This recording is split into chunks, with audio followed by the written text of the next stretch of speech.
الحمد لله رب العالمين الرحمن الرحيم مالك يوم الدين إياك نعبد وإياك نستعين اهدنا الصراط المستقيم صراط الذين أنعمت عليهم غير المغضوب عليهم ولا الضالين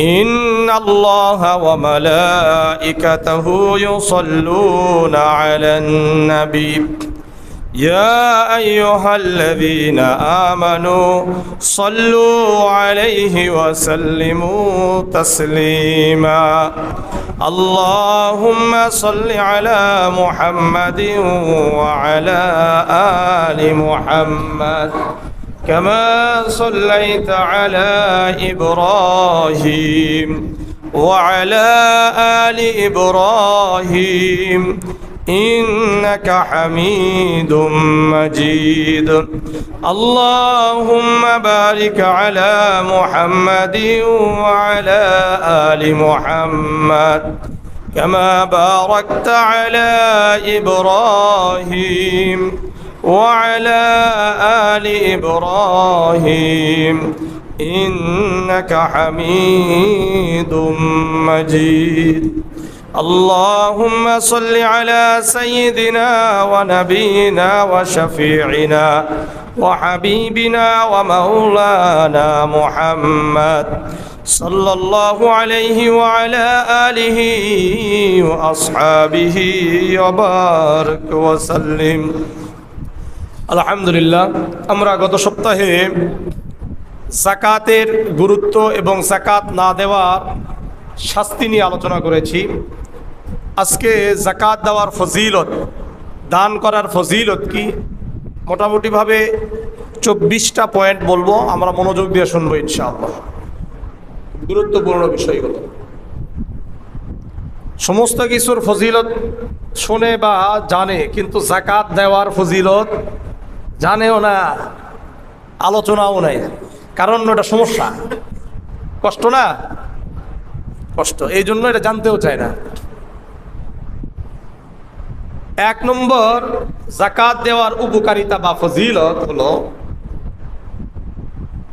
আপনি দুনিয়াতে যা দিবেন এটা আল্লাহর কাছে পাবেন। কার কাছে? আল্লাহর কাছে পাওয়া যাবে। সূরা বাকারার 110 নম্বর আয়াত, আল্লাহ রাব্বুল আলামিন বলেন, وَأَقِيمُوا الصَّلَاةَ وَآتُوا الزَّكَاةَ وَمَا تُقَدِّمُوا لِأَنفُسِكُمْ وَأَقِيمُوا الصَّلَاةَ وَآتُوا الزَّكَاةَ وَمَا تُقَدِّمُوا لِأَنفُسِكُمْ তোমরা নামাজ কায়েম করো, যাকাত আদায় করো, তোমরা তোমাদের নিজেদের জন্য যা প্রেরণ করেছো এটা তোমরা আল্লাহর কাছে পেয়ে যাবে।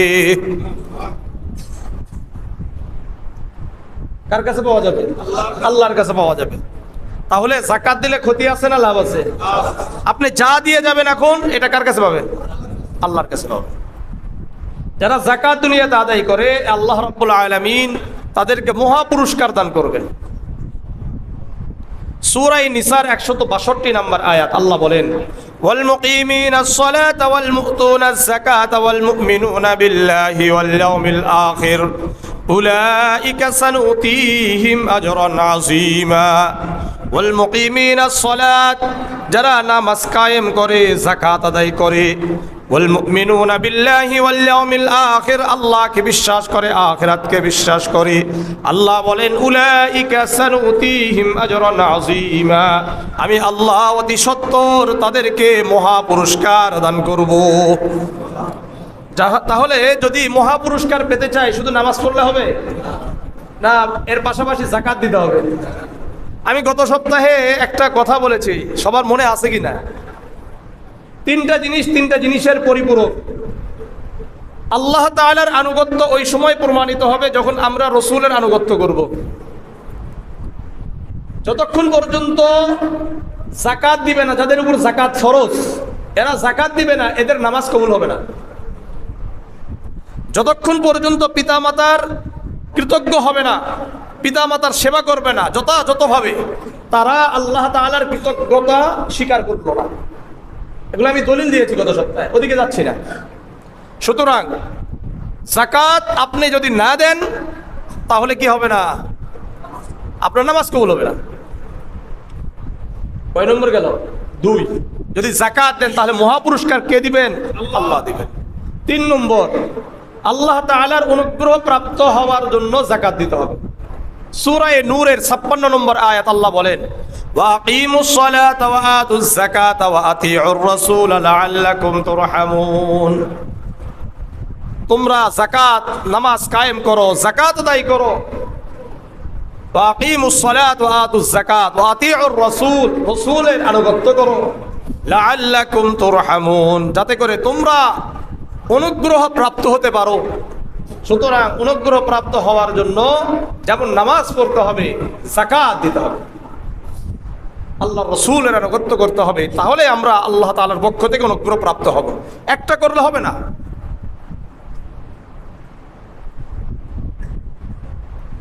যারা যাকাত দিবে, যারা দান করবে, আল্লাহ রাব্বুল আলামিন এদের সম্পদকে বৃদ্ধি করে দেন। আর যারা সুদ খাবে, আল্লাহ তাআলা এদের সম্পদকে ধ্বংস করে দেয়। সূরা বাকারার 276 নম্বর আয়াত আল্লাহ বলেন, ইয়ামহাকুল্লাহুর রিবা ওয়া ইরবিস সাদাকাত। আল্লাহ রাব্বুল আলামিন সুদকে ধ্বংস করে দেন। ওয়া ইরবিস সাদাকাত, আল্লাহ রাব্বুল আলামিন দানকে বৃদ্ধি করে দেন। দান করলে বৃদ্ধি পাবে, সুদ খাইলে কমে যাবে। এখন আপনি মনে করবেন যে দেখা যায় কি সুদে বাড়ে, দানে কমে, এটা দেখা যায় কি না? কিন্তু মূলত আল্লাহ রাব্বুল আলামিন সুদকে কমিয়ে দেয়। এটা কিভাবে কমায়? মনে করলেন আপনাকে নিয়মিত একটা অসুস্থ দিয়ে দিল, আপনি তো দান করলে দিতে হতো হলো 10 টাকা, দিতে হতো 1000 টাকা, আর আপনাকে আল্লাহ তাআলা এমন কিছু অসুস্থতা দিয়েছে, সন্তানদের অসুস্থতা দিয়েছেন, স্ত্রীর অসুস্থতা দিয়েছে, যেখানে আপনার যায় কত? 4000 টাকা। তাহলে বাড়লো না কমলো? হ্যাঁ, এটা বুঝতে হবে। এই জন্য আল্লাহ বলেন, ইয়ামহাকুল্লাহুর রিবা, যারা সুদ খাবে আল্লাহ তাআলা এদের সম্পদকে ধ্বংস করে দেয়। যারা দান করবে আল্লাহ তাআলা তাদের সম্পদকে বৃদ্ধি করে দেয়। সূরা রুমের 39 নম্বর আয়াত আল্লাহ বলেন, ওমা আতাইতুম মিন যাকাতিন তুরিদুনা ওয়াজহাল্লাহ ফাউলাইকা হুমুল মুদঈফুন। তোমাদের মধ্যে যারা আল্লাহ তাআলার সন্তুষ্টি অর্জনের জন্য যাকাত দিবে, দান করবে, আল্লাহ রাব্বুল আলামিন তাদের সম্পদকে দ্বিগুণ করে দিবেন। সম্পদ কি করবে? দ্বিগুণ করে দিবে। তাহলে যদি দ্বিগুণ করতে চায় তাহলে কি করতে হবে? দান করতে হবে। কয় নম্বর? 3 নম্বর না 4 নম্বর? 4 নম্বর। গুনতে হবে, না গুনলে তো আমি ভুলে যাব। 5 নম্বর, যারা যাকাত দিবে এদের সম্পদকে আল্লাহ তাআলা পরিশুদ্ধ করবে। কি করবে? পরিশুদ্ধ করবে। 6 নম্বর হলো, এদের জন্য আল্লাহ তাআলা রাসূলুল্লাহকে বলছেন আপনি তাদের জন্য দোয়া করবেন, এবং আপনার দোয়া তাদের জন্য শান্তির কারণ হবে। আপনার দোয়া কি হবে? তাদের জন্য শান্তির কারণ হবে। সূরা তাওবার 103 নম্বর আয়াত আল্লাহ বলেন, খুয মিন আমওয়ালিহিম সাদাকাতান তুতাহিরুহুম ওয়া তুযাক্কিহিম বিহা ওয়া সাল্লি আলাইহিম ইন্না সালাতাকা সাকানুল লাহুম। হে নবী, আপনি আপনার উম্মতের সম্পদ থেকে যাকাত গ্রহণ করেন। কি করতে বলছে? যাকাত গ্রহণ করেন। যাকাত গ্রহণ করে গরিবদের মাঝে আপনি বিতরণ করে দেন, বন্টন করে দেন। এই যাকাত নেওয়া তাদের সম্পদকে আল্লাহ রাব্বুল আলামিন পরিশুদ্ধ এবং পবিত্র করে দিবেন। আর যারা যাকাত দিল, ওয়াসাল্লি আলাইহিম, আপনি তাদের জন্য দোয়া করেন। ইন্না সালাতাকা সাকানুল লাহুম, কেননা আপনার দোয়া তাদের জন্য শান্তির কারণ হয়ে যাবে। দুনিয়াতেও শান্তির কারণ হবে, আখিরাতেও শান্তির কারণ হবে। সুতরাং রাসূলের দোয়া কারা কারা পেতে চান? বলেন তো, রাসূলের দোয়া কি কোনোভাবে কবুল না হয়ে পারবে? সুতরাং রাসূলের যদি দোয়া চাই তাহলে কি করব? ইনশাআল্লাহ দান করব, যাকাত দেব। যাদের আল্লাহ আমাদেরকে বুঝার তৌফিক দান করে। কয় নম্বর গেল? 6। 7 নম্বর, যতক্ষণ পর্যন্ত পছন্দনীয় সম্পদ থেকে আপনি দান করবেন না, আপনি পুণ্য লাভ করতে পারবেন না। কি করতে পারবেন না? পুণ্য লাভ করতে পারবেন না। সহিহ বুখারীর 1461 নম্বর হাদিস, عن أنس بن مالك رضي الله تعالى عنه قال كان أبو طلحة أكثر الأنصار بالمدينة مالا من نخل। আনাস ইবনে মালিক রাদিয়াল্লাহু তাআলা আনহু বর্ণনা করেন, মদিনার মধ্যে সবচেয়ে ধনী ব্যক্তি ছিলেন আবু তলহা। নাম কি? আবু তলহা পুরা মদিনার মধ্যে একটা বড় কি ছিলেন? ধনী ব্যক্তি ছিলেন। আর ওনার অনেক খেজুরের বাগান ছিল। ওয়াকানা আহাব্বা ইলাইহি ওয়াকানা আহাব্বা আমওয়ালিহি ইলাইহি বাইরুহা। তার যে খেজুরের বাগান ছিল, এর মধ্যে সবচাইতে যে প্রিয় যে বাগানটা ছিল, এর নাম হলো বাইরুহা। নাম কি? বাইরুহা নামক একটা খেজুরের বাগান ছিল কার? আবু তালহা রাদিয়াল্লাহু তাআলা আনহু। ওয়া কানাত মুস্তাকবিলাতাল মসজিদ, আর এটা ছিল মসজিদে নববীর সামনে। কোথায় ছিল? মসজিদে নববীর সামনে।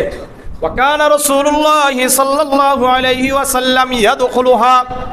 আল্লাহর রাসূল নিয়মিত এই বাইরুহা নামক বাগানে যাওয়া আসা করতেন। ওয়াশরাবু মিম্মা ইন ফিহা তাইয়িবিন।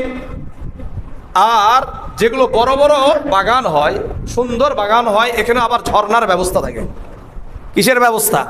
ঝর্ণার ব্যবস্থা। তো রাসূলুল্লাহ সাল্লাল্লাহু আলাইহি ওয়াসাল্লাম ওই বাগানে গিয়ে মিষ্ট পানি কি করতেন? পান করতেন। এটা নিয়মিত রাসূলুল্লাহ সাল্লাল্লাহু আলাইহি ওয়াসাল্লাম যেতেন, রাসূলুল্লাহ যাওয়া আসা করতেন। আনাস ইবনে মালিক রাদিয়াল্লাহু তাআলা আনহু বলেন, ফালাম্মা উনজিলাত হাযিহিল আয়াহ লান তানালুল বিররা হাত্তা তুনফিকু মিম্মা তুহিব্বুন। যখন এই আয়াত অবতীর্ণ হলো, লান তানালুল বিররা, তোমরা ওই সময় পর্যন্ত পুণ্য লাভ করতে পারবে না যতক্ষণ পর্যন্ত তোমাদের কাছে পছন্দনীয় সম্পদগুলো, তোমাদের কাছে খুব পছন্দনীয় সম্পদ। আমাদের কাছে প্রিয় কি প্রিয় না? হ্যাঁ, সবচাইতে কোন নোটটা বেশি প্রিয়? কথা বলে না। 1000 নোটটা বেশি প্রিয়। সত্য না মিথ্যা? লান তানালুল বিররা হাত্তা তুনফিকু মিম্মা তুহিব্বুন। যতক্ষণ পর্যন্ত প্রিয় সম্পদগুলো তোমরা আল্লাহর রাস্তায় দান করবা না, ততক্ষণ পর্যন্ত তোমরা পুণ্য লাভ করতে পারবা না। এই জন্য দ্বীনের জন্য ব্যয় করা এটা খুব বেশি জরুরি। যখন এই আয়াত অবতীর্ণ হয়েছে, আবু তালহা রাদিয়াল্লাহু তাআলা আনহুর কানে যখন এই আয়াত আসলো, قام أبو طلحة إلى رسول الله صلى الله عليه وسلم فقال يا رسول الله إن الله تعالى يقول لن تنالوا البر حتى تنفقوا مما تحبون। আবু তালহা রাদিয়াল্লাহু তাআলা আনহু আল্লাহর রাসূলের কাছে দৌড়ে গেলেন। যাওয়ার পরে বললেন, ইয়া রাসূলুল্লাহ, ইয়া হাবিবাল্লাহ, আল্লাহ রাব্বুল আলামিন তো বলেন তোমরা ওই সময় পর্যন্ত প্রকৃত পুণ্যবান হতে পারবা না, পুণ্য লাভ করতে পারবা না যতক্ষণ পর্যন্ত তোমাদের কাছে সবচাইতে প্রিয় জিনিস তোমরা আল্লাহর রাস্তায় দান করবা না। এই কথা কে বলছে? আবু তালহা, যিনি বেশি ধনী ছিলেন। ওয়া ইন্না আহাব্বা আমওয়ালি ইলাইয়া বাইরুহা। ইয়া রাসূলুল্লাহ, ইয়া হাবিবাল্লাহ, আমার সম্পদের মধ্য হতে সবচাইতে প্রিয় আর পছন্দনীয় সম্পদ হলো বাইরুহা নামক এই বাগান। এই বাইরুহা নামক যে বাগানটা আছে, এটা আমার কাছে সবচাইতে প্রিয়। ওয়া ইন্নাহা সাদাকাতুন লিল্লাহ, এটা আমি আল্লাহর জন্য দান করে দিলাম। সুবহানাল্লাহ। এটা হলো সাহাবাদের আমল। কার আমল? সাহাবাদের আমল। শুনছে, সঙ্গে সঙ্গে কি আল্লাহ রাসূল বলেই নাই এখনো, খালি আয়াত শুনছে। ফাযাহা ইয়া রাসূলুল্লাহ হাইসু আরাকাল্লাহ। ইয়া রাসূলুল্লাহ, ইয়া হাবিবাল্লাহ, এটাকে আপনি গ্রহণ করেন। আপনি যাদেরকে দিলে ভালো হয় তাদেরকে দান করেন। সাহাবাদের বিষয়টা ছিল এরকম, সাহাবারা প্রতিটা দানের ব্যাপারে রসুলের সাথে কি করতেন? পরামর্শ করতেন। রসুলকে বলতেন, ইয়া রাসূলুল্লাহ, এটা আমি দান করব, কোথায় দিব? অথবা আপনার মতো করে আপনি দান করেন। আমাদের মধ্যে এরকম অনেক আছেন যে নিজেরা ওইভাবে না করে একজন ভালো আলেমের সাথে পরামর্শ করে ভালো আলেমের হাতে দিয়ে দেয়, উনি যেন কি করে দেয়? দান করে দেয়। এটাও সাহাবাদের আমল ছিল। এটা সাহাবারা।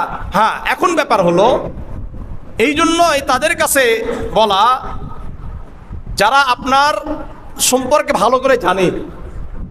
কারণ যদি মনে করে যে আপনার সবাই বড় লোক আছে, তখন তো আর আপনার পরিবার নিয়ে উনি আর চিন্তা করবেন না। ওই আলেম মনে করবে যে পরিবার ঠিক আছে, আত্মীয় স্বজনও ঠিক আছে, যেহেতু আমাকে দিতে বলেছে আমি দিয়ে দিই। আবু তালহা রাদিয়াল্লাহু তাআলা আনহু রাসূলুল্লাহকে যখন বললেন, রাসূলুল্লাহ বললেন, মাশাআল্লাহ, কোন এক ভালো কথা, যালিকা মালুন রাবিহুন, তোমার এই সম্পদটা হলো বরকতপূর্ণ, এটা লাভজনক সম্পদ, তুমি যেটা দান করছো এটা লাভজনক সম্পদ। আর উনিও বলেছেন, আরজু, আমি আশা করি, বিররাহা ওয়া যুকরুহা ইনদাল্লাহ, এটার সওয়াব আমি আল্লাহর কাছে পাবো। আর এই যে সম্পদটা আমি এখানে দান করে গেলাম, এটা আল্লাহর কাছে কি থাকলো? সঞ্চয় থাকলো, আমি কিয়ামতের ময়দানে পেয়ে যাব। ওই যে আমি আগে প্রথম একটা আয়াত বলেছি, যা দিবেন এটা কার কাছে পাবেন? আল্লাহর কাছে পাবেন। আল্লাহর কাছে এটা কি জমা থাকলো, আমি আল্লাহর কাছে বলবো। আল্লাহ রসুল বললেন, সামিআতু মা কুলতা, তুমি যা বললা আমি তো শুনলাম। ইন্নী আরা আন তাজআলাহা ফিল আকরাবিন, আমি চাই তুমি তোমার কিছু পরিবার অর্থাৎ আত্মীয় স্বজন রয়েছে, এরা কিছু গরিব আছে, তুমি তাদের কাছে দান করো, তাদেরকে কি করো? দিয়ে দাও। আবু তালহা রাদিয়াল্লাহু তাআলা আনহু বললেন, ইয়া রাসূলুল্লাহ, আফআলু ইয়া রাসূলুল্লাহ, আমি আপনি যেভাবে বলছেন আমি সেভাবে করব। আনাস ইবনে মালিক রাদিয়াল্লাহু তাআলা আনহু তখন বলেন, ফাকাসামাহা আবু তালহা ফি আকরাবিহি ওয়া বানি আম্মিহি, আবু তালহা রাদিয়াল্লাহু তাআলা আনহু এই বাগানটাকে ওনার আত্মীয় স্বজনদের মধ্যে ভাগ করে দিলেন, ওনার চাচাতো ভাইদের মধ্যে ভাগ করে দিয়েছেন। সুতরাং দানের ব্যাপারে খুব বেশি আগ্রহী হওয়া দরকার। এটা আমি কেউ নিয়ে যাব না, কেউ নিয়ে যাবেন নাকি? কেউ নিয়েও যাব না। আর যত বেশি দান করবেন আল্লাহ তাআলা বৃদ্ধি করবেন। পৃথিবীতে হিন্দু খ্রিস্টান যারাই দান করে তাদের সম্পদকে আল্লাহ বৃদ্ধি করে দেন, এটা নিয়ম। আপনি দেখবেন যাদের নামে শুনবেন যে অনেক বড় দানশীল, শুনছেন না? এরা আল্লাহর কাছে কি পাইবে, পাবে না পাবে এটা বড় ব্যাপার নয়, কিন্তু যারা দান করে এদের সম্পদ আল্লাহ যে নিয়তে করুক না কেন, সম্পদ বৃদ্ধি হতে থাকবে আল্লাহর কাছে। মানে যদি মানুষকে দেখানোর জন্য দেয় তাহলে আল্লাহর কাছে তো পাবে না, কিন্তু বিভিন্ন আয়াত আর হাদিস থেকে যেটা যে সম্পদ যে বৃদ্ধি পাবে এটা একবারে 100%। এটা আপনি আল্লাহর জন্য দেন আর না দেন, দিলেই বাড়বে, দিলেই কি হবে? সম্পদ বাড়বে। এই জন্য দেখবেন পৃথিবীতে যত দানশীল আছে পৃথিবীতে দেখবেন সবাই বড়, এবং এদের হিসাব নাই, এদের সম্পদের কি নাই? হিসাব নাই। এই যে এই ইন্ডিয়াতে নাম একটা কি টায়ার কোম্পানি, একটা কি কোম্পানি আছে, তার কয়েকটা আছে, এরা এই দান করে, নামটা ভুলে গেলাম। তো যাই হোক, বাড়তেছে, এটা বাড়বে, এটা নিয়ম। এই জন্য দান করবো ইনশাআল্লাহ। করবেন? কয় নম্বর গেল? 7। 8 নম্বর, দান করলে কমে না, আলাদাভাবে আল্লাহ রাসূল হাদিস বলেছেন। জামিআ তিরমিজির 2029 নম্বর হাদিস, عن أبي هريرة رضي الله تعالى عنه قال قال رسول الله صلى الله عليه وسلم ما نقصت صدقة من مال। আবু হুরায়রা রাদিয়াল্লাহু তাআলা আনহু বর্ণনা করেন, আল্লাহর রাসূল সাল্লাল্লাহু আলাইহি ওয়াসাল্লাম বলেন, দানের দ্বারা সম্পদ কমে না বরং বাড়ে। সম্পদ কি হয় না? কমে না বরং বাড়ে। ওমা যাদাল্লাহু আবদান বিআফুইন ইল্লা ইজ্জান, মানুষকে ক্ষমা করার দ্বারা আল্লাহ রাব্বুল আলামিন সম্মান বৃদ্ধি করে দেন।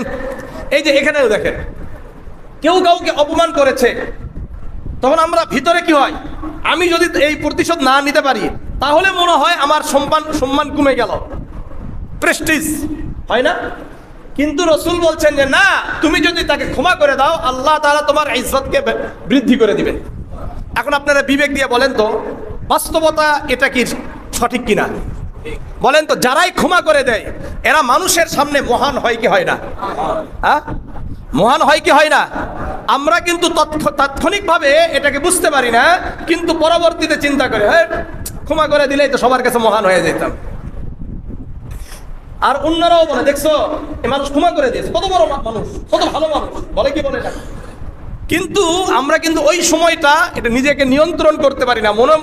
ওই সময় মনে হয় আমি যদি দুটা কথা শুনাইতে না পারি, আমি যদি দুটা না দিতে পারি, তাহলে মনে হয় আমার কি হয়ে গেলাম, সম্মান কমে গেল। না, আল্লাহ রাসূল বলেন, ওমা যাদাল্লাহু আবদান বিআফওয়িন ইল্লা ইজ্জাত, ক্ষমা করে দাও, আল্লাহ তাআলা তোমার সম্মানকে বৃদ্ধি করে দিবেন। ওমা তাওয়াযা আহাদুন লিল্লাহি ইল্লা রাফাআহু আল্লাহ, যারা আল্লাহর জন্য ছোট হয়ে যায় আল্লাহ তাকে বড় করে দেবে। এই জন্য যদি নিজেকে ছোট করেন আল্লাহ কি করবেন? সম্মান বৃদ্ধি করে দিবেন। আজ হোক কাল হোক আল্লাহ তাআলা আপনার আমার সম্মান বৃদ্ধি করবেনই। 9 নম্বর, যারা যাকাত দিবে, যারা দান করবে, ফেরেশতারা প্রতিদিন সকালে তাদের জন্য দোয়া করবে। সুবহানাল্লাহ। সহিহ বুখারীর 1442 নম্বর হাদিস, عن أبي هريرة رضي الله تعالى عنه قال قال رسول الله صلى الله عليه وسلم ما من يوم يصبح العباد فيه إلا ملكان ينزلان।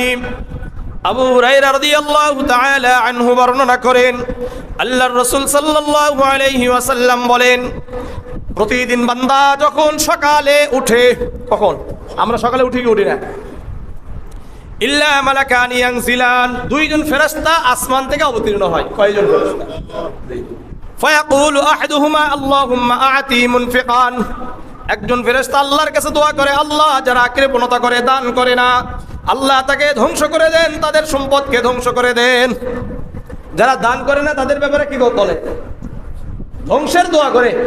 ওয়ায়াকুলুল আখারু, দ্বিতীয়জন বলে আল্লাহুম্মা আ'তি মুমসিকান তালাফান, আল্লাহুম্মা আ'তি মুনফিকান খালাফান, আল্লাহ রাব্বুল আলামিন যারা দান করে তাদের সম্পদকে আপনি বৃদ্ধি করে দেন। ওয়ায়াকুলুল আখারু আল্লাহুম্মা আ'তি মুমসিকান তালাফান, ইয়া রাব্বুল আলামিন যারা দান করে না তাদের সম্পদকে আপনি ধ্বংস করে দেন।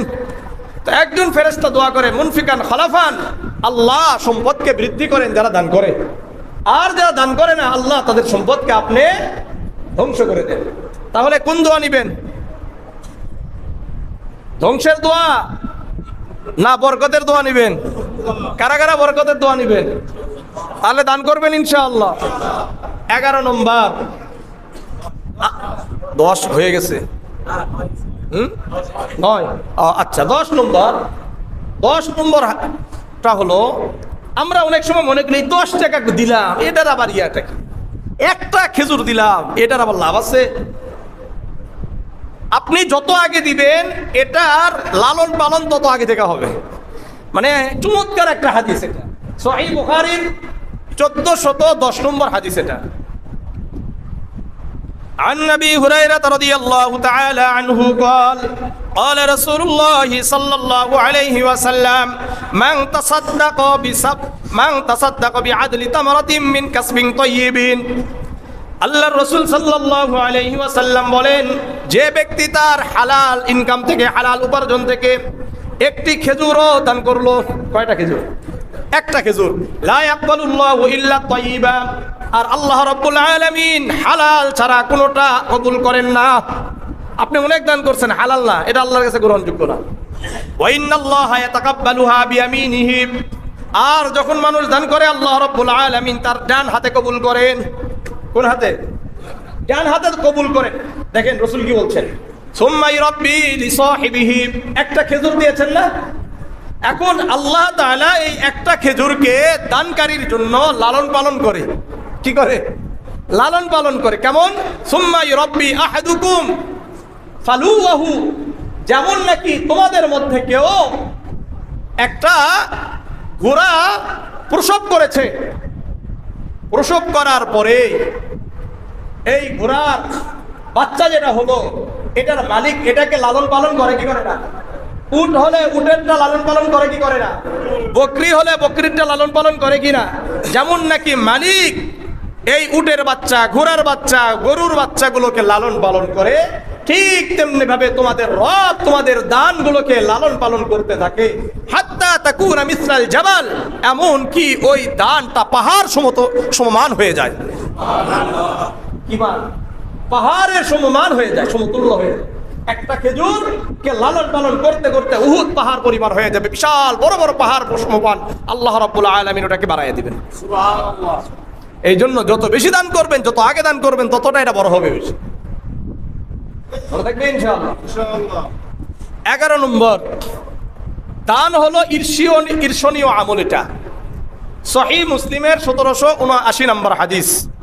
عن عبد الله بن عمر رضي الله تعالى عنه قال قال رسول الله صلى الله عليه وسلم لا حسد إلا في اثنتين আল্লাহর রাসূল সাল্লাল্লাহু আলাইহি ওয়াসাল্লাম বলেন দুটি আমলের মধ্যে ঈর্ষা করা যায়।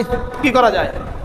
ঈর্ষা করা যায়। এছাড়া অন্য কোনো আমলের মধ্যে, অন্য কোনো কিছুর মধ্যে কি করা যায় না? ঈর্ষা করা যায় না। এক নম্বর, রাজুলুন আতাহুল্লাহুল কুরআন, আল্লাহ রাব্বুল আলামিন যেই ব্যক্তিকে কোরআনের ইলম দান করেছে, কোরআনের হাফেজ বানিয়েছে, ফায়াকুমু আনা আল-লাইলি ওয়া আনা আন-নাহার, আল্লাহর রাসূল সাল্লাল্লাহু আলাইহি ওয়াসাল্লাম বলেন ওই হাফেজে কোরআন, ওই আলেম দিন রাত্রিতে কোরআন তেলাওয়াত করে। এই একটা আমল।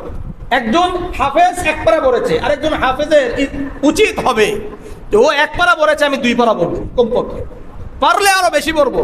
অর্থাৎ যারাই কোরআন তেলাওয়াত করা জানি তারা একজন আরেকজনের সাথে কি করবে? প্রতিযোগিতা করবে। আমরা কোরআন নিয়ে প্রতিযোগিতা করি না, কোরআন তেলাওয়াত নিয়ে প্রতিযোগিতা করি না। আমাদের প্রতিযোগিতা অন্য জায়গায়। প্রতিযোগিতা নাই? আছে কি নাই? অন্য জায়গায় আছে, আসল জায়গায় নাই। ওয়ারাজুলুন আতাহুল্লাহু মালান, আর যেই ব্যক্তিকে আল্লাহ রাব্বুল আলামিন সম্পদ দিয়েছে, হুয়া ইউনফিকুহু আনা আল-লাইলি ওয়া আনা আন-নাহার, সে দিন রাত্রি আল্লাহর রাস্তায় খরচ করতে থাকে। এখানেও একজন ভাই 1000 দিয়েছে, আমার উচিত হবে কমপক্ষে 2000 দেওয়া। কিন্তু এখানে আমরা বলি আমি 1000 দিয়েছি, ওই তো 500 দিয়েছে। কি বলে? ও 500 দিয়েছে, আমি 1000 দিয়েছি, তাহলে তো বেশি আছে। কিন্তু এখানে চিন্তা করে না আপনার উপরে যারা 2000 দিয়েছে। কিন্তু অন্যান্য জায়গাতে আবার কি আছে? ঠিক আছে, প্রতিযোগিতা আছে কি না? অন্য জায়গায় আছে। শুধুমাত্র এই দুই জায়গাতে প্রতিযোগিতার কথা আল্লাহ বলেছেন, রাসূল বলেছেন। এই জায়গায় আমাদের প্রতিযোগিতা নাই, আমাদের প্রতিযোগিতা অন্যান্য জায়গায়। আল্লাহ আমাদেরকে এই দুটি জায়গাতে প্রতিযোগিতা করার তৌফিক দান করেন। এক নম্বর হলো ইবাদত করার মাধ্যমে আল্লাহ তাআলার জিকির করব, আল্লাহ তাআলার কোরআন তেলাওয়াত করব, আর দ্বিতীয় হলো আমল করবে, অর্থাৎ আমরা দান করব ইনশাআল্লাহ। 12 নম্বর, যারা দান করে এদেরকে আল্লাহ রাব্বুল আলামিন কৃপণতা মুক্ত করেন এবং এদেরকে সফলতা দান করেন। কি? কৃপণতা মুক্ত জীবন দান করেন। সূরাতুল হাশরের 9 নম্বর আয়াত আল্লাহ বলেন ওয়ামান ইয়াকাশুহা নাফসিহি ফাউলাইকা হুমুল মুফলিহুন, আর যারা নাকি আল্লাহর রাস্তায় দান করলো, ওয়ায়ুসিরুনা আলা আনফুসিহিম ওয়ালাউ কানা বিহিম খাসাসা, নিজেদের অভাব থাকা সত্ত্বেও অন্যদেরকে দান করে, অন্যদেরকে প্রাধান্য দিয়ে দান করলো, তারা কৃপণতা মুক্ত হলো এবং আল্লাহ রাব্বুল আলামিন তাদেরকে সফলতা দান করবেন। আমার কথাগুলো বুঝতে পারছেন? আজকে গলার একটু সমস্যা কয়েকদিন থেকে, এই জন্য কথা একটু কষ্ট করে বলতে হচ্ছে, তারপরে একটু বোঝার চেষ্টা করেন বিষয়গুলোকে। তাহলে 12 নম্বর হলো, যদি আমরা দান করি তাহলে আমরা কৃপণতা মুক্ত জীবন পাবো, এক, এবং আল্লাহ রাব্বুল আলামিন সফলতা দান করবেন। 13 নম্বর, যারাই আল্লাহর রাস্তায় দান করবে, কি রাস্তায়? আল্লাহর রাস্তায় দান করবে, যারা যাকাত দিবে, আল্লাহ রাব্বুল আলামিন এর মাধ্যমে আল্লাহ তাআলার গজব দূর করে দিবেন। আল্লাহ তাআলার রাগ আমাদের উপরে আছে কি নাই? আমরা অন্যায় করি কি করি না? এই যে আমাদের উপর আল্লাহ রাব্বুল আলামিন কি হন? রাগান্বিত হন, এটা কমে যাবে।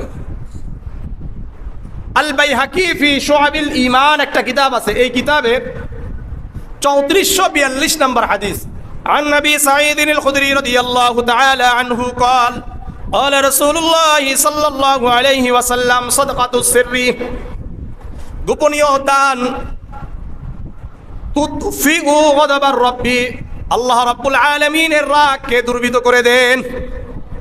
যারা দান করবে আল্লাহ রাব্বুল আলামিন এই দানের মাধ্যমে তার রাগ কি হয়ে যায়? কমে যায়। ওয়াসিলাতুর রাহিমি তাজিদু ফিল উমর, আর যারা আত্মীয়তার হক আদায় করে, তারা যারা আত্মীয়তার হক আদায় করে, আত্মীয় স্বজনের সাথে ভালো আচরণ করে, আল্লাহ রাব্বুল আলামিন তাদের আয়ুকে বৃদ্ধি করে দেন। এই জন্য আয়ু বৃদ্ধির আমল হলো দুটা, একটা হলো মান বাররা ওয়ালিদাইহি তুবা লাহু যাদাল্লাহু ফি উমরিহি, আদাবুল মুফরাদের 22 নম্বর হাদিস। যে ব্যক্তি নিজের আয়ু বৃদ্ধি করতে চায়, অধিক দিন দুনিয়াতে বাঁচতে চায়, সুস্থতা চায়, সে যেন তার পিতামাতার খেদমত করে। আর এই হাদিস থেকে বোঝা যায় রাসূল বলেন যারা নাকি আয়ু বৃদ্ধি করতে চায় তারা যেন আত্মীয়তার হক আদায় করে। আত্মীয়তার কি করে? হক আদায় করে। তাহলে যদি আমরা দান করি রবের রাগ দুর্বৃত হয়ে যাবে। 14 নম্বর, সদকার মাধ্যমে, দানের মাধ্যমে কবরের আগুনকে আল্লাহ তাআলা ঠান্ডা করে দিবেন।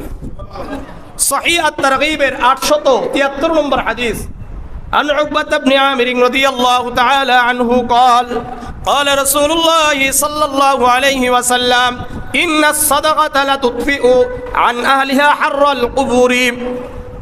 উকবা ইবনে আমির রাদিয়াল্লাহু তাআলা আনহু বর্ণনা করেন আল্লাহর রাসূল সাল্লাল্লাহু আলাইহি ওয়াসাল্লাম বলেন, নিশ্চয় সদকাকারীর কবরের আযাবকে আল্লাহ রাব্বুল আলামিন সদকার মাধ্যমে দূর করে দেন। সদকা যদি করেন তাহলে সদকা করার পরে যখন আমি আপনি কবরে যাব, কবরে যে আগুন আছে এই আগুনকে এই সদকা নিভিয়ে দিবে। ওয়াইন্নামা ইয়াস্তাযিল্লুল মুমিনু ইয়াউমাল কিয়ামাতি ফি যিল্লি সাদাকাতিহি। আল্লাহর রাসূল সাল্লাল্লাহু আলাইহি ওয়াসাল্লাম বলেন যে মুমিন আল্লাহর রাস্তায় দান করে, এই মুমিন কিয়ামতের ময়দানে সদকার একটা ছায়া হয়ে যাবে, ওই ছায়াতে সে বসবাস করা শুরু করে দিবে। এই যে আপনি দান করলেন, আমি দান করলাম, এটা কিয়ামতের ময়দানে আমাদের জন্য একটা ছাদ হয়ে যাবে। কিয়ামতের ময়দানে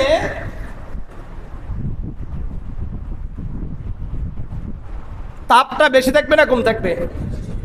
তখন ছায়া দরকার আছে কি নাই? রাসূলের এই হাদিস বলে যে যদি আমরা দান করি এই দানটা আমাদের জন্য ছায়া হয়ে যাবে, এই জন্য দান করা। 16 নম্বর, 15 নম্বর, জাহান্নাম থেকে মুক্তির কারণ হবে সদকা দান। সহিহ বুখারীর 1417 নম্বর হাদিস, عن عدي بن حاتم رضي الله تعالى عنه قال قال رسول الله صلى الله عليه وسلم اتقوا النار ولو بشق تمرة।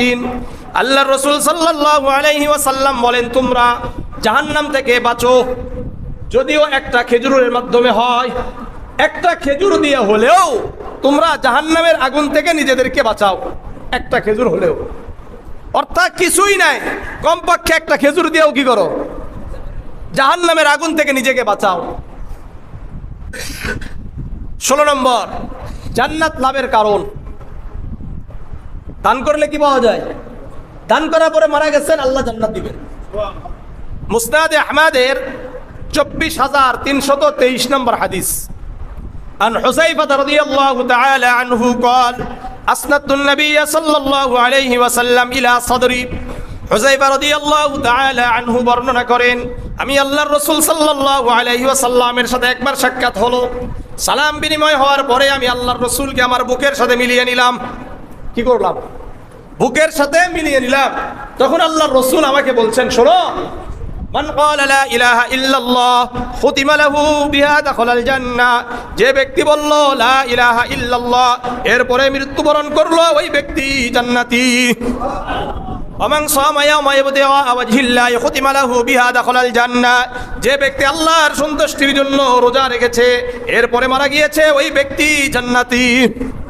ওমান তাসাদ্দাকা বিতামরাতিন খুতিমা লাহু বিহা দাখালাল জান্নাহ। যে ব্যক্তি ওমান তাসাদ্দাকা বিসাদাকাতিন, যে ব্যক্তি আল্লাহ তাআলার জন্য দান করলো এরপরে মারা গেল ওই ব্যক্তি জান্নাতি। এই জন্য যদি আমি আপনি দান করি আর মারা যায়, আল্লাহ তাআলা আমাদেরকে এই ওসিলা জান্নাত দান করবে। 17 নম্বর না 18 নম্বর? 17 নম্বর হলো জান্নাতে বিভিন্ন দরজা থাকবে। তো বাবুস সাদকা মানে সদকার নামক একটা কি থাকবে? দরজা থাকবে। সহিহ বুখারীর তাও হাদিস, এটা 1897 নম্বর হাদিস। عن أبي هريرة رضي الله تعالى عنه قال قال رسول الله صلى الله عليه وسلم من أنفق زوجين في سبيل الله। আবু হুরায়রা রাদিয়াল্লাহু তাআলা আনহু বর্ণনা করেন যে ব্যক্তি আল্লাহর রাস্তায় জুরাই জুরাই দান করে নুদিয়া মিন আবওয়াবিল জান্নাহ, ওই ব্যক্তিকে জান্নাতের সকল দরজা দিয়ে ডাকা হয়। যতগুলো দরজা আছে, যারা সব কাজ করে ইসলামের ভালো করে এদেরকে জান্নাতের সব দরজা দিয়ে তাদেরকে ডাকা হয়। আর প্রত্যেকটা দরজা বলে ইয়া আব্দুল্লাহ, হে আল্লাহর বান্দা, হাদা খায়রুন, তোমার জন্য এই দরজা দিয়ে প্রবেশ করাটাই উত্তম হবে। প্রত্যেকটা দরজায় কথা বলবে। ফামান কানা মিন আহলিস সালাত, সুতরাং যে ব্যক্তি অধিক পরিমাণে নামাজ আদায় করে, দুইয়া মিন আবওয়াবিস সালাত মিন বাবিস সালাত, ওই ব্যক্তিকে নামাজের দরজা দিয়ে ডাকা হবে। ওমান কানা মিন আহলিস জিহাদ, আর যে ব্যক্তি অধিক পরিমাণে দুনিয়াতে জিহাদ করেছে, দুইয়া মিন বাবিল জিহাদ, তাকে জিহাদের দরজা দিয়ে ডাকা হবে। ওমান কানা মিন আহলিস সিয়াম দুইয়া মিন বাবির রায়্যান, আর যে ব্যক্তি দুনিয়াতে অধিক পরিমাণে রোজা রেখেছে, ওই ব্যক্তিকে জান্নাতে বাবুর রায়্যান থেকে ডাকা হবে। বাবুর রায়্যান থেকে ডাকা হবে। ওমান কানা মিন আহলিস সাদাকাতি, আর যে ব্যক্তি দুনিয়াতে অধিক পরিমাণে দান করে, দুইয়া মিন বাবিস সাদাকাতি, ওই ব্যক্তিকে বাবুস সাদকা নামক একটা দরজা থাকবে, ওই দরজা দিয়ে ডাকা হবে। ফাকাল আবু বকর বিআবি উম্মি, আবু বকর রাদিয়াল্লাহু তাআলা আনহু বললেন, ইয়া রাসূলুল্লাহ, আমার বাবা মা আপনার উপর উৎসর্গ হোক। মা আলা মান দুইয়া মিন আবওয়াব মিন তিলকাল আবওয়াবি মিন যরুরাতিন, ইয়া রাসূলুল্লাহ, সব দরজা দিয়ে কি একজন ব্যক্তিকে ডাকা জরুরি প্রয়োজন আছে? ফাল ইদআ আহাদুম মিন তিলকাল আবওয়াবি কুল্লিহা, সব দরজা দিয়ে তো ডাকা দরকার না, একটা দিয়ে ঢুকলেই তো হয়।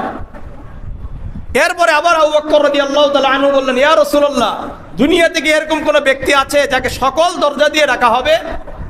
ক্বালা নাআম, রাসূল বললেন, হ্যাঁ, ওয়া আরজু আন তাকুনা মিনহুম, আর আমি আশা করি তাদের মধ্য হতে তুমি হবা।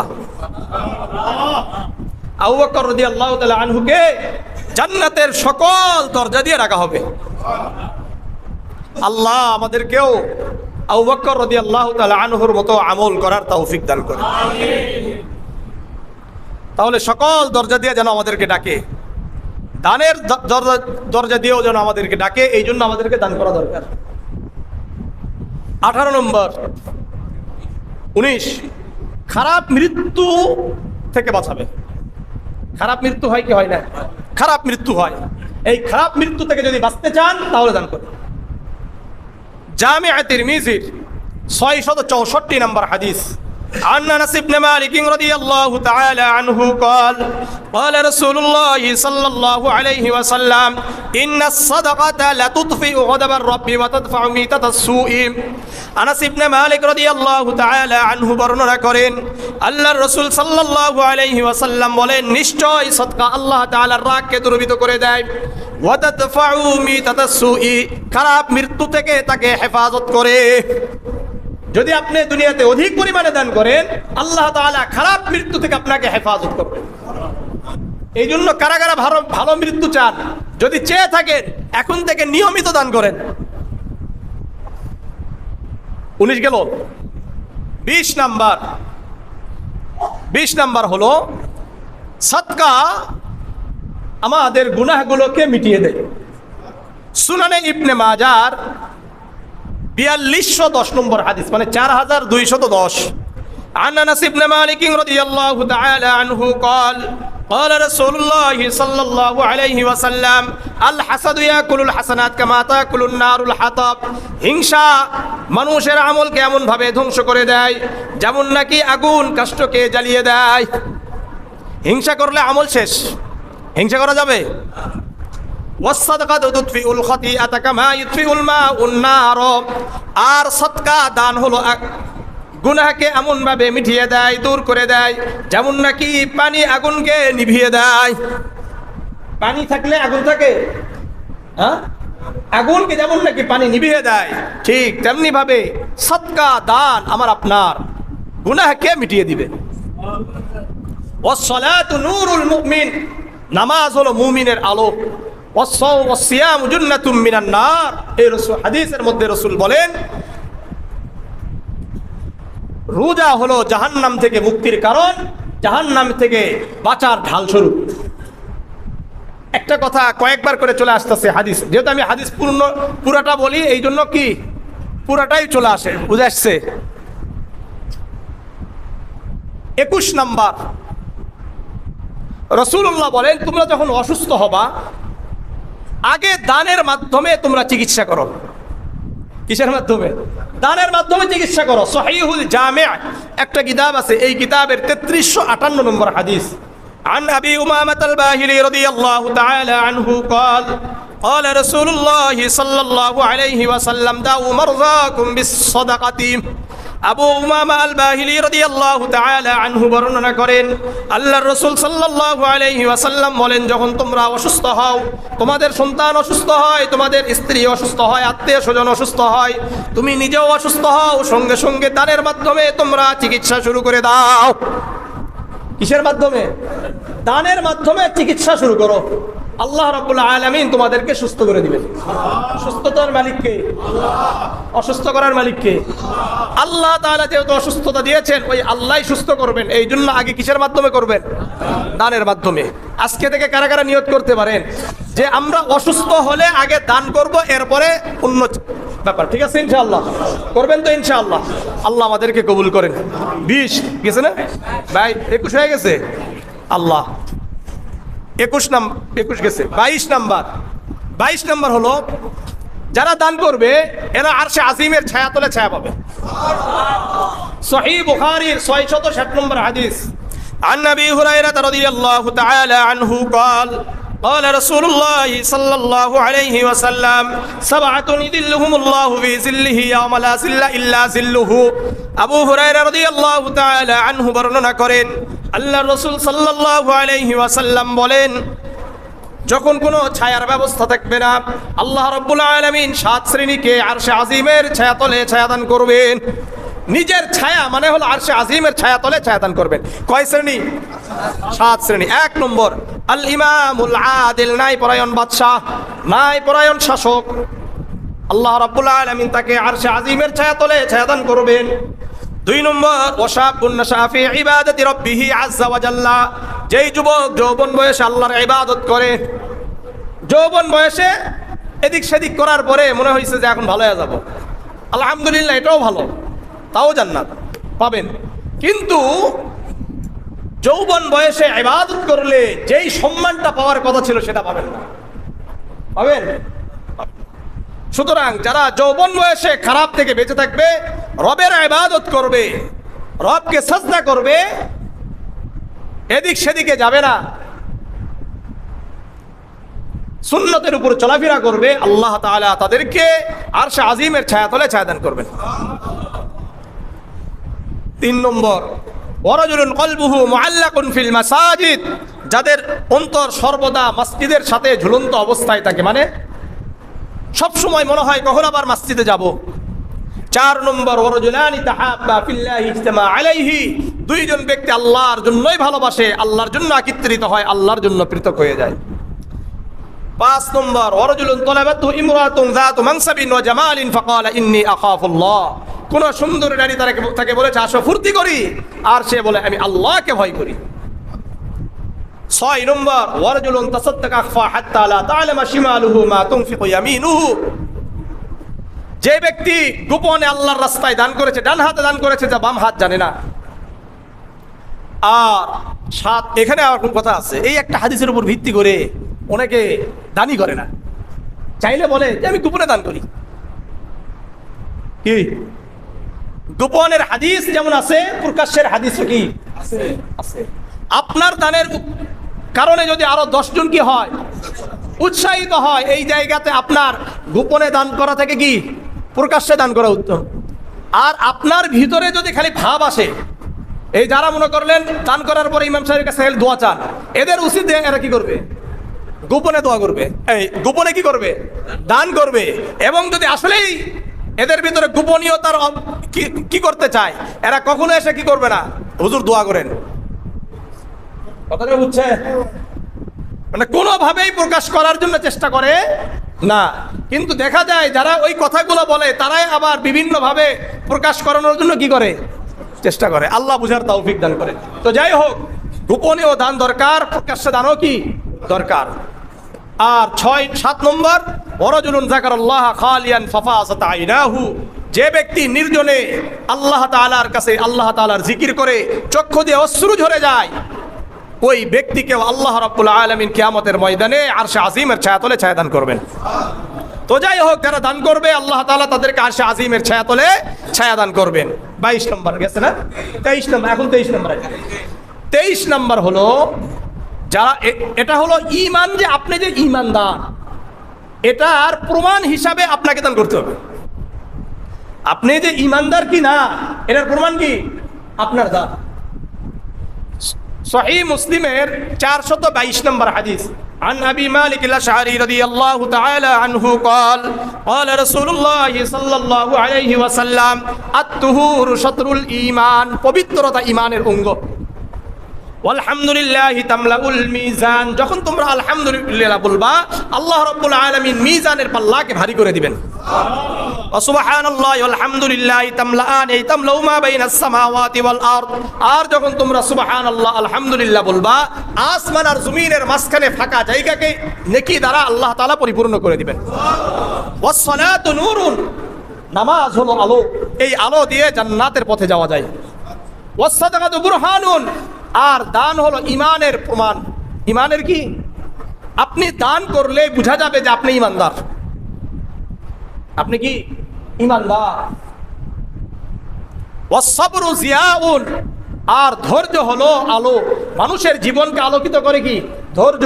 যে ব্যক্তি দুনিয়াবি হোক আর আখিরাতের লাইনেই হোক না কেন, যারা ধৈর্যের সাথে কাজ করে এরা দুনিয়াতে সফল হয়, এরা আখিরাতেও সফল। ওয়াল কুরআনু হুজ্জাতুল লাকা ওয়া আলাইক, কোরআন তোমার পক্ষে হবে অথবা বিপক্ষে যাবে।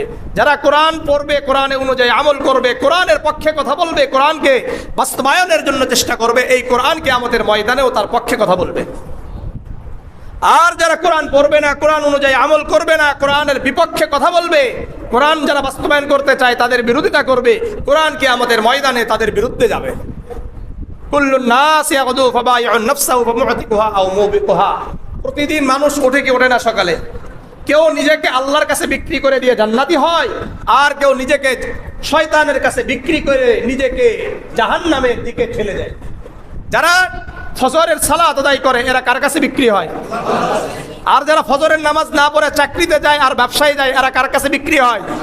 শয়তানের কাছে বিক্রি হয়ে যায়। এখন থেকে কার কাছে বিক্রি হব? কারা কারা আল্লাহর কাছে বিক্রি হতে চায়? সবাই হবে ইনশাআল্লাহ। সবাই হাত উঠায় না, আমি কিন্তু অনেকের হাত দেখতে পাই না। আল্লাহ সবাইকে আমল করার তৌফিক দান করে। কত নম্বর গেল? 23। 24 নম্বর, যারা দান করে তাদের হাত উপরে না নিচে থাকে?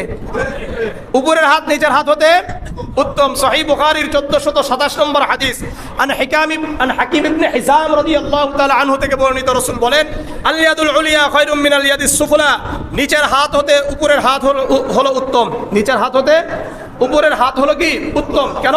ইয়াল মুনফিকাতু, কারণ উপরের হাত হলো দাতার হাত, আর নিচের হাত হলো ওয়াল ইয়াদুস সুফলা হিয়া সাইলাতু, নিচের হাত হলো ভিক্ষুকের হাত। কার হাত? ভিক্ষুকের হাত। এই জন্য উপরের হাত হবে না নিচের হাত হবে? উপরের হাত। মনে থাকবে তো ইনশাআল্লাহ। এরপরে রাসূল বলেন ওয়াবদা মিম্মান তাউল, এই শোনো, প্রথমে কাদেরকে দান করবা, কাদের জন্য খরচ করবা? তোমার অধীনস্থ যারা আছে তাদের জন্য, অর্থাৎ ছেলে সন্তান, এখানে সবার জন্য, আত্মীয়দের জন্য। এরপরে রাসূল সাল্লাল্লাহু আলাইহি ওয়াসাল্লাম বলেন খায়রুস সাদাকাতি আন যাহরি গিনান, উত্তম সাদকা হলো তোমার প্রয়োজনের অতিরিক্ত যা থাকবে এটা সদকা করে দাও। প্রয়োজনের অতিরিক্ত হলে কি করবা? সদকা করবা। ওমাই ইয়াসতাফিফ ইউইফাহুল্লাহ, রাসূল সাল্লাল্লাহু আলাইহি ওয়াসাল্লাম বলেন যারা নিজেকে ভিক্ষা বৃত্তি থেকে বাঁচাইতে চায়, মানুষের কাছ থেকে চাওয়া থেকে বাঁচাইতে চায়, আল্লাহ রাব্বুল আলামিন তাকে পরিচ্ছন্ন করে রাখে। আমাদের ভিতরে কিন্তু একটা সমস্যা আছে, অন্যের দানে চলতে চায় না। আপনি কাজ করেন, আপনি ব্যবসা করেন, আপনি চাকরি করেন, এটা করে করে আপনি কি করেন? নিজের ভরণ পোষণ করেন। খালি অন্যের কাছ থেকে চাওয়া, অন্যের কাছ থেকে নিয়ে চলাফেরা করার জন্য চেষ্টা করেন না। যারা করবে এদেরকে মৃত্যু পর্যন্ত মানুষের কাছে হাত পাততে হবে। এই জন্য দেখবেন যারা মনে করলেন আছে, আপনি দেখবেন যে 10 বছর 20 বছর থেকে খালি ভিক্ষাই করতেছে, আছে কি নাই? এমনও আছে যে 40 বছর ভিক্ষা চলতেছে। আবার অনেকে ভিক্ষা করতে করতে বিল্ডিং করে ফেলাইছে, এরপরে ভিক্ষা চলে। আমাদের নওগাঁতে একজন আছে। এখন এটার পরে আবার বলেন না যে নওগাঁর মানুষ এরকম। আল্লাহ বুঝার তৌফিক দান করে। তো যাই হোক, সন্তানেরা বুঝছেন ওই ব্যক্তিকে বেঁধে রাখে বাড়িতে। এ ব্যাত খুলে টুলে আবার চলে আসে, মানে এটা অভ্যাস, এছাড়া থাকতে পারে না। কথা বলেন না, এটা অভ্যাস হয়ে গেছে। তো যাই হোক, আল্লাহ আমাদেরকে হেফাজত করেন। ওমাই ইয়াস্তাগনি ইউগনিহুল্লাহ, যে ব্যক্তি অন্যের মুকাফিক্কিতা থেকে নিজেকে বাঁচাইতে চায়, ইয়াস্তাগনিহুল্লাহ ইউগনিহুল্লাহ, আল্লাহ রাব্বুল আলামিন তাকে ধনী করে দেন। আপনি অন্যের কাছে চাইবেন না, নিজে ধনী হওয়ার চেষ্টা করেন, তাহলে কি হবে? আল্লাহ রাব্বুল আলামিন আপনাকে ধনী করে দিবেন। মনে থাকবে? কত নম্বর গেল? 23 না 24? 24। 25 নাম্বার হলো, আমি আপনি দুনিয়া থেকে চলে যাওয়ার পরে তিনটা জিনিস থাকে। কয়টা জিনিস? তিনটা জিনিসের মধ্যে একটা হলো সাদকায়ে জারিয়া, যেটা আপনি দান করবেন, এটা আমি আপনি কবরে শুয়ে শুয়ে পাবো ইনশাআল্লাহ কিয়ামত পর্যন্ত। সহিহ মুসলিমের 4115 নম্বর হাদিস, আবু হুরায়রা রাদিয়াল্লাহু তাআলা আনহু থেকে বর্ণিত, রাসূল বলেন, ইযা মাতাল ইনসান ইনকিতা আনহু আমালুহু ইল্লা মিন সালাসাতিন, মানুষ যখন মারা যায় তার সকল আমল বন্ধ হয়ে যায়, শুধুমাত্র তিনটা আমল বাকি থাকে। কয়টা? তিনটা আমল, এটা কন্টিনিউ থাকে। এক নম্বর হলো সাদকায়ে জারিয়া, সাদকাতিন জারিয়া, যা আমরা দান করে গেলাম এটা কিয়ামত পর্যন্ত চলতে থাকে। দুই নম্বর ইলমিন ইনতাফাউ বিহি, উপকারী জ্ঞান যা আমাদেরকে উপকার দিবে। তিন নম্বর ওয়ালাদিন সালিহিন ইয়াদউ লাহু, নেককার সন্তান যদি দুনিয়াতে রেখে যেতে পারি, এই নেককার সন্তান বলবে আল্লাহর কাছে, রব্বানা গফিরলি ওয়া লিওয়ালিদাইয়া ওয়া লিল মুমিনিনা ইয়াওমা ইয়াকুমুল হিসাব রব্বিরহামহুমা কামা রব্বায়ানি সাগীরা, এই বলে আল্লাহর কাছে দোয়া করবে। তাহলে মোটামুটি ভাবে কতগুলো বললাম? 25টা, আরো বলা যায়। আল্লাহ রাব্বুল আলামিন আমাদেরকে অধিক পরিমাণে দান করার তৌফিক দান করেন। সাদকাতুল ফিতর দান করবেন, সাদকাতুল ফিতর দিবেন। এবছরে একেবারে সর্বনিম্ন হলো 110 টাকা। কত? 110 টাকা। আর সর্বোচ্চ হলো 2800 সামথিং। হ্যাঁ, ওই তো, মানে 2865 টাকা। মনে থাকবে? আপনাদেরকে এর আগে আমি সাদকাতুল ফিতর নিয়েও বিস্তারিত আলোচনা করেছি। এবছর মনে হয় সম্ভব হবে না। আল্লাহ রাব্বুল আলামিন আমাদেরকে সাদকাতুল ফিতর দান করার তৌফিক দান করেন। করবেন তো ইনশাআল্লাহ? কারা কারা খেজুর খান? সর্বনিম্ন বর্তমান খেজুরের দাম কত? হ্যাঁ, ওই হিসাব কিন্তু করতে হবে। যারা খেজুর খান, খেজুরের মান দেখতে হবে। যারা আজওয়া খেজুর খান, মারিয়াম খেজুর খান, তারপরে এইভাবে হিসাব করে কি করতে হবে? দিতে হবে। ঠিক আছে ইনশাআল্লাহ? যারা আলহামদুলিল্লাহ বাড়িওয়ালা, তারা কমপক্ষে একজন, মানে প্রতি পিস, মানে পরিবারে যত সদস্য আছে প্রত্যেকের পক্ষ থেকে কমপক্ষে 1000 দেওয়া দরকার, কমপক্ষে। এটা বুঝে আসছে? আপনি 110 টাকা দিলে আল্লাহ ছাড় দিবেন, কিন্তু আল্লাহর কাছে কিছু ধরাও আছে। আল্লাহ যদি ধরতে চান ধরবেন, এই জন্য কমপক্ষে এটা দিবেন। আর যাদেরকে আল্লাহ তাআলা আরো বেশি দিয়েছেন, ফ্যাক্টরি দিয়েছেন, এই দিয়েছেন, এই দিয়েছেন, এরা কমপক্ষে আরো মানে কি 2865 টাকা দিবেন। ঠিক আছে ইনশাআল্লাহ?